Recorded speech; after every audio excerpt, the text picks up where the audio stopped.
Hello everyone, this is Joe from Kanen Coffee, and today we have a Quickmill Monza with us in the shop.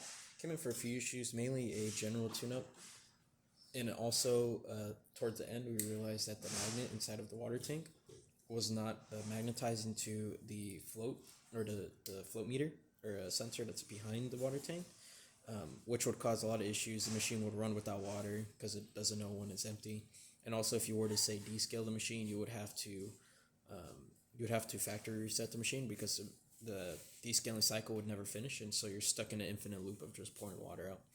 So we had to replace that also. But after doing all that, we're going to test the machine. Don't worry about the coffee that comes out. It is really old test coffee. We just use it for testing these machines out. So once you put fresh coffee in here, it'll come out a lot better. But we're just making sure that shots are coming out perfectly through the front. Make sure the volumetric's right. Making sure it all drops down through the grounds container, and just make sure everything else works right. So now we're going to quickly test the steaming function. Should happen rather instantly because these things have a really huge thermal box in them. As you see, working quite well. Turn this off now. And hot water, I believe, comes out through here too. Yep. As you can see, working well.